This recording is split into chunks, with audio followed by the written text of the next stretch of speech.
Kagame a des dossiers sur eux concernant les femmes.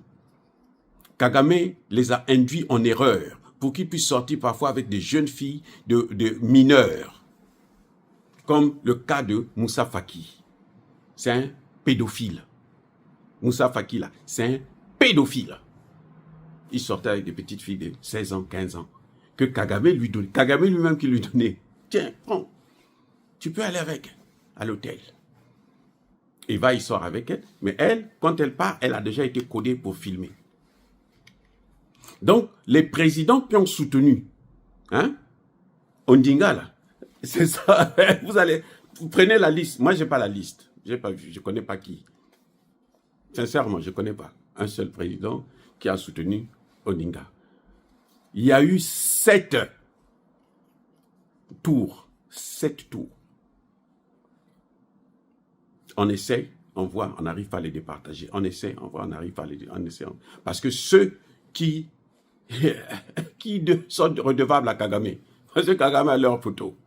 Kagame peut mettre ça. Lui, il s'en fout. Kagame n'a rien. Il a dit, c'est existentiel pour moi, la RDC. C'est existentiel. C'est-à-dire que s'il n'y a pas la RDC, lui ne peut plus vivre.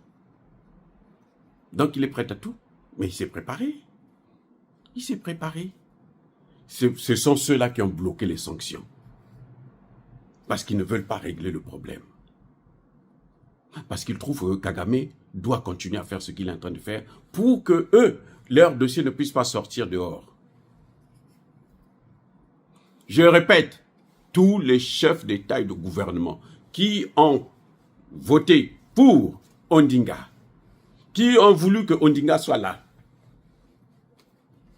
Kagame a leur dossier. Et c'est pour ça qu'ils étaient obligés. Mais Dieu merci, Kagame a échoué. Malgré ce soutien-là, il a échoué. Il a réussi de ne pas avoir des sanctions, c'est clair. Mais il a échoué. C'est Mahmoud Ali Youssef, le Djiboutien, qui a pris la chose. Tant mieux. Au moins, cette petite victoire, ça peut nous soulager. Le temps que les Français... Bon, parce que lui, il vient de Djibouti. Djibouti, là-bas, vous avez Français, Américains, Chinois. Toutes les bases militaires occidentales sont installées à Djibouti. Donc, lui, ne comptons pas trop. Mais en tout cas, le temps qu'on le travaille et tout pour qu'il devienne aussi bête que Moussa Faki, on aura peut-être avancé un peu, surtout si Tshisekedi lui-même prend ses responsabilités. Parce que Tshisekedi aussi ne prend pas ses responsabilités. Est-ce que lui aussi il est dans la liste de ceux qui ont des vidéos que Kagame garde? Je n'en sais rien. C'est lui-même qui sait. Dans leur cœur, là, quand je parle comme ça, dans leur cœur, là, ça leur fait mal. Il dit, j'espère que lui, là, il va pas savoir parce que s'il sait, il va dire à tout le monde. Moi, si j'ai ça, je vous sortirai. Si j'ai les... Non, je vous sortirai. Je vous dis tout simplement, pour les connaître, c'est simple. Vous voyez leur position. C'est simple. C'est par rapport à leur position que vous les reconnaissez. Moi, je ne dis rien. Je vous dis. D'ailleurs, même si j'ai la liste, je ne veux pas dire. Parce qu'il y a des gens qui ont la liste, ils vont refuser de me la donner. Je ne dirai rien. Mais je vous conseille, vous allez le savoir là, juste par leur position par rapport à la crise en RDC. C'est ça qui déterminera ce qu'ils ont comme dossier chez Kagame ou pas. S'ils ont un dossier là, ils ne pourront jamais soutenir la RDC. S'ils soutiennent la RDC, ça va être dans les coulisses. Quand ils disent, c'est vrai, tu as raison. Quand ils disent, bon, maintenant, les sanctions, mon cher, les sanctions, il faut voir avec l'Europe. L'Europe peut prendre des sanctions. Il y a des gens qui demandent même aux Européens, non, ne prenez pas les sanctions, c'est inutile. Les Européens ont pris 17 000 sanctions contre la Russie. Ça s'est retourné contre eux-mêmes. Et on dit, non, vous voyez, ça s'est retourné contre vous. Non, ne prenez pas des sanctions contre Kagame. Mais les Européens, s'ils ne prennent pas des sanctions contre Kagame, le jour que le Congo va régler ces problèmes-là, et ils vont perdre tous les contrats. Ils n'auront plus de contrats. Ils ont affaire à Tshisekedi. Si j'étais à la place de Tshisekedi, si j'étais le conseiller de Tshisekedi, je prenais la partie Est là. Je dis Chinois, Russes, Iraniens, Coréens. Venez exploiter ces matières premières. Quand ils viennent se battre, ils vont se battre avec qui? C'est pas avec ceux qui sont en train d'exploiter. Les amis. Mais c'est simple. C'est-à-dire que Tshisekedi est en train de jouer. Il a le pouvoir.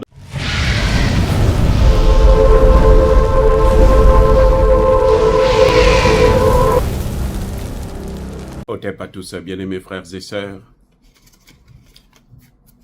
Kagame a échoué à l'Union africaine.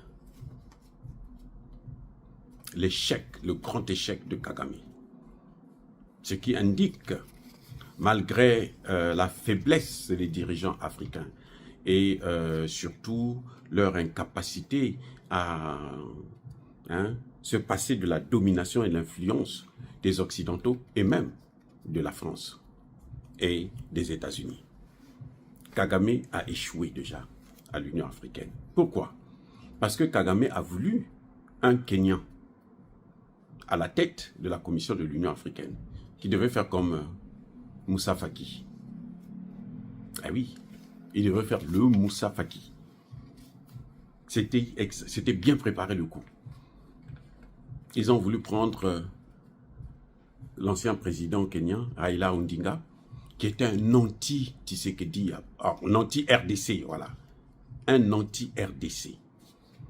C'est lui qui disait que, oh, mais la RDC est mal gérée. Donc, la RDC, là, c'est un pays que nous devons prendre pour gérer. Nous, on devrait gérer. Il se sentait mal à l'aise d'être kenyan. Il préférait être congolais pour gérer le Congo, alors que le Kenya, c'est le Kenya qui aide Kagame, qui est Museveni, pour nuire à l'émancipation, à l'épanouissement de la RDC. C'est incroyable comment ces gens sont. Et il voulait être encore, comment on appelle ça, président de la Commission de l'Union africaine, pour continuer à manifester sa haine contre les Bantous. Parce que, en fait, Kagame a voulu encore élever un nilotique. C'est ça le problème en Afrique. En Afrique, malheureusement, même dans les pays, au sein des pays, là, il y a ce problème-là d'ethnie. Vous voyez, Kagame voulait un nilotique. Il voulait Ondinga. Il a échoué. Les présidents qui ont soutenu Ondinga, on les connaît. C'est parce que vous allez constater que ce sont des présidents qui sont les meilleurs amis de Kagame. Je dis pas les meilleurs amis, je vous ai dit la dernière fois, non, que tous les chefs d'État africains, là, ceux qui sont sortis avec des Rwandaises, Kagame a des dossiers sur eux concernant les femmes. Kagame les a induits en erreur pour qu'ils puissent sortir parfois avec des jeunes filles de mineurs, comme le cas de Moussa Faki. C'est un pédophile. Moussa Faki, là, c'est un pédophile. Il sortait avec des petites filles de 16 ans, 15 ans, que Kagame lui donnait. Kagame lui-même qui lui donnait. Tiens, prends, tu peux aller avec elle à l'hôtel. Il sort avec elle, mais elle, quand elle part, elle a déjà été codée pour filmer. Donc, les présidents qui ont soutenu, Ondinga, là, c'est ça, vous prenez la liste. Moi, je n'ai pas la liste. Je ne connais pas qui. Sincèrement, je ne connais pas un seul président qui a soutenu Ondinga. Il y a eu 7 tours. 7 tours. On essaie, on voit, on n'arrive pas à les départager. On essaie, on voit, on n'arrive pas à les départager. Parce que ceux qui sont redevables à Kagame, parce que Kagame a leur photo. Kagame peut mettre ça. Lui, il s'en fout. Kagame n'a rien. Il a dit, c'est existentiel pour moi, la RDC. C'est existentiel. C'est-à-dire que s'il n'y a pas la RDC, lui ne peut plus vivre. Donc, il est prêt à tout. Mais il s'est préparé. Il s'est préparé. Ce sont ceux-là qui ont bloqué les sanctions. Parce qu'ils ne veulent pas régler le problème. Parce qu'ils trouvent que Kagame doit continuer à faire ce qu'il est en train de faire pour que eux, leur dossier ne puisse pas sortir dehors. Je répète, tous les chefs d'État et de gouvernement qui ont voté pour Ondinga, qui ont voulu que Ondinga soit là, Kagame a leur dossier. Et c'est pour ça qu'ils étaient obligés. Mais Dieu merci, Kagame a échoué. Malgré ce soutien-là, il a échoué. Il a réussi de ne pas avoir des sanctions, c'est clair. Mais il a échoué. C'est Mahmoud Ali Youssef, le Djiboutien, qui a pris la chose. Tant mieux. au moins cette petite victoire, ça peut nous soulager. Le temps que les Français, bon, parce que lui, il vient de Djibouti. Djibouti, là-bas, vous avez Français, Américains, Chinois. Toutes les bases militaires occidentales sont installées à Djibouti. Donc, lui, ne comptons pas trop. Mais en tout cas, le temps qu'on le travaille et tout pour qu'il devienne aussi bête que Moussa Faki, on aura peut-être avancé un peu, surtout si Tshisekedi lui-même prend ses responsabilités. Parce que Tshisekedi aussi ne prend pas ses responsabilités. Est-ce que lui aussi il est dans la liste de ceux qui ont des vidéos que Kagame garde? Je n'en sais rien. C'est lui-même qui sait. Dans leur cœur, là, quand je parle comme ça, dans leur cœur, là, ça leur fait mal. Il dit, ah, j'espère que lui, là, il va pas savoir parce que s'il sait, il va dire à tout le monde. Moi, si j'ai ça, je vous sortirai. Si j'ai les non, je vous sortirai. Je vous dis tout simplement, pour les connaître, c'est simple. Vous voyez leur position. C'est simple. C'est par rapport à leur position que vous les reconnaissez. Moi, je ne dis rien. Je vous dis. D'ailleurs, même si j'ai la liste, je ne veux pas dire. Parce qu'il y a des gens qui ont la liste, ils vont refuser de me la donner. Je ne dirai rien. Mais je vous conseille, vous allez le savoir là, juste par leur position par rapport à la crise en RDC. C'est ça qui déterminera ce qu'ils ont comme dossier chez Kagame ou pas. S'ils ont un dossier là, ils ne pourront jamais soutenir la RDC. S'ils soutiennent la RDC, ça va être dans les coulisses. Quand ils disent, oh, c'est vrai, tu as raison, tu as raison, tu as raison. Quand ils disent, bon, maintenant, les sanctions, ah, mon cher, les sanctions, il faut voir avec l'Europe, l'Europe peut prendre des sanctions. Il y a des gens qui demandent même aux Européens, non, ne prenez pas les sanctions, c'est inutile. Les Européens ont pris 17 000 sanctions contre la Russie.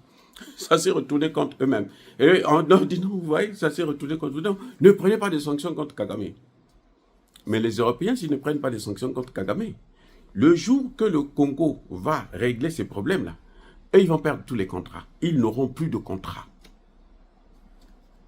Ils ont affaire à Tshisekedi. Si j'étais à la place de Tshisekedi, si j'étais le conseiller de Tshisekedi, je prenais la partie Est là. Je dis Chinois, Russes, Iraniens, Coréens. Venez exploiter ces matières premières. Quand ils viennent se battre, ils vont se battre avec qui? C'est pas avec ceux qui sont en train d'exploiter. Ah, les amis. Mais c'est simple. C'est-à-dire que Tshisekedi est en train de jouer. Il a le pouvoir dans les mains. Il est en train de jouer avec. Tshisekedi est en train de jouer avec. Et il n'a pas de bons conseillers. Ce sont des nullards qui sont autour de lui. Ce sont des nullards. Des gens qui ne font qu'échouer. Ça fait 6 ans. On est maintenant dans la 7e année. Tshisekedi ne fait qu'échouer. Il y a un problème. Soit lui, il est incompétent, soit son entourage est incompétent. Il doit prendre des dispositions. Les amis, soyez bénis abondamment bénis par le Dieu des comités par nos ancêtres évangélisés. Mais au moins, vous avez compris que ceux qui n'ont pas voté pour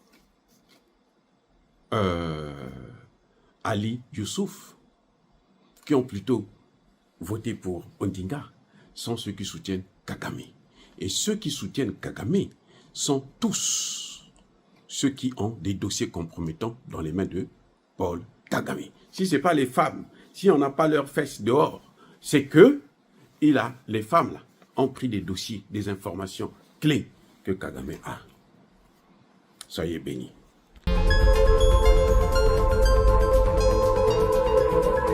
C'est mon papa.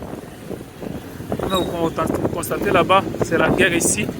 Les militaires sont devant nous là-bas. Ils sont à moins de 10 km d'ici, dans la cité de Saké. Nous sommes dans l'urgence d'évacuer les enfants, de les déplacer vers cet axe ici, là où il y a la guerre. Et je suis Fiston Amissi, le coordonnateur de l'orphelinat Jésus et mon papa Nord Kivu. Nous sommes venus vers vous pour vous montrer la situation dont on traverse présentement. Nous voici devant notre structure, là où nous gardons les enfants. Nous avons ici plus de 45 enfants, filles et garçons. Et dans l'endroit où nous nous trouvons présentement, c'est du côté là où provient la guerre. Ils sont juste dans moins de 10 km ici, en train de foncer vers la ville de Goma. Et voilà pourquoi nous sommes venus vous demander une aide. Nous devons évacuer ces enfants ici vers un endroit plus sûr, parce que cet endroit ici est beaucoup plus dangereux. Pourquoi? Parce que c'est là où provient la guerre et c'est du côté où il y a trop de risques. Voilà pourquoi nous voulions avoir des moyens pour puisse déplacer ces enfants ici d'urgence dans un endroit beaucoup plus sûr en attendant que la situation puisse se calmer. Maintenant, là, nous sommes dans l'impossibilité de le faire. Pourquoi? Parce que il faut aménager là où les enfants seront. Il faut les moyens de transport pour les transporter. Il faut aussi chercher comment avoir aussi de la nourriture là où ils vont rester. Ça, c'est la situation qui devient très, très compliquée ici. Donc, comme vous le remarquez à côté, ici, juste à l'église, à côté de notre orphelinat, il y a déjà des déplacés de guerre qui sont là. Ils manquent où aller. Mais nous ne pouvons pas attendre que la guerre puisse arriver jusqu'aux enfants et croiser les bras sans rien faire. Voilà pourquoi nous sommes venus vers vous pour demander l'aide. En tout cas, nous avons besoin d'assistance, d'urgence pour que nous puissions évacuer ces enfants ici vers un endroit beaucoup plus sûr. Comme la situation nous oblige, nous avons besoin vraiment de votre assistance. Merci et que Dieu vous bénisse. Voilà nos enfants, ils sont là. Et en tout cas, jusque-là, ils vont bien, ils sont en train de regarder la télévision. Et nous voulons que nous puissions avoir une assistance pour que nous puissions chercher comment évacuer nos enfants ici vers un endroit plus sûr.